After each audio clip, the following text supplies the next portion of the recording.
మనం చాలా మిత్స్ వింటుంటాం బ్రెస్ట్ ఫీడింగ్ గురించి. మీరు కొన్ని మిత్స్ అండ్ ఫ్యాక్ట్స్ షేర్ చేస్తారా? Of course. ఫస్ట్ మనం అన్నిటికన్నా కామన్‌గా వినే అపోహతో స్టార్ట్ చేద్దాం. బ్రెస్ట్ ఫీడింగ్ మామ్స్‌కి న్యాచురల్‌గా వస్తుందని అంటారు. ఫ్యాక్ట్ ఏంటంటే, యాక్చువల్లీ బ్రెస్ట్ ఫీడింగ్ అనేది ఒక స్కిల్. మీ బేబీ ఇచ్చే సూచనలు, ఫీడింగ్ ఇచ్చేటప్పుడు పొజిషన్స్ ఇవన్నీ ప్రాక్టీస్‌తో తెలుస్తాయి.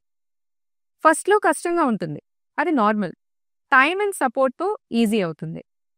రెండో అపోహ ఏంటంటే, ఓన్లీ బ్రెస్ట్ ఫీడింగ్ చేస్తేనే బేబీతో బాండింగ్ స్ట్రాంగ్ అవుతుందని అంటారు. వాస్తవానికి బాండింగ్‌కి చాలా వేస్ ఉన్నాయి. చెస్ట్ పైన పెట్టుకోవడం, కౌగిలించుకోవడం, పాట పాడడం ఇవన్నీ కూడా బాండింగ్‌ని క్రియేట్ చేస్తాయి. ఫీడింగ్ మెథడ్ బాండింగ్‌ని డిసైడ్ చేయదు. ఓహ్! సో తల్లి ప్రేమ బాండింగ్‌ని డిసైడ్ చేస్తుంది. ఫీడింగ్ మెథడ్ కాదు. ఇంట్రెస్టింగ్. అవును. ఇంకో పెద్ద అపోహ ఏంటంటే, బ్రెస్ట్ ఫీడింగ్ చేస్తేనే మంచి తల్లి అని అంటారు. వాస్తవానికి మంచి తల్లి అంటే బేబీకి లవ్, మంచి కేర్ ఇవ్వడం. కొన్ని సిచ్యువేషన్స్‌లో బ్రెస్ట్ ఫీడింగ్ కంటే ఫార్ములా ఫీడింగ్ బెటర్ ఆప్షన్ అవ్వచ్చు. తల్లిని జడ్జ్ చేయకూడదు. ట్రూ.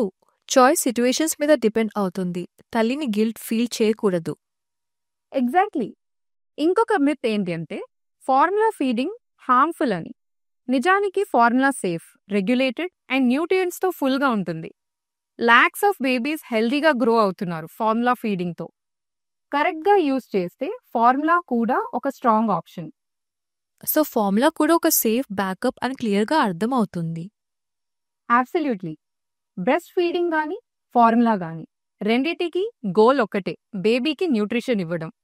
మదర్స్ చాయిస్‌ని రెస్పెక్ట్ చేయాలి. కరెక్ట్‌గా ఇన్ఫర్మేషన్‌తో, డాక్టర్స్ అడ్వైస్‌తో డెసిషన్ తీసుకోవాలి, గిల్ట్ లేకుండా. పర్ఫెక్ట్. ఈ క్లారిటీ చాలా మదర్స్‌కి హెల్ప్ అవుతుంది. Thank you.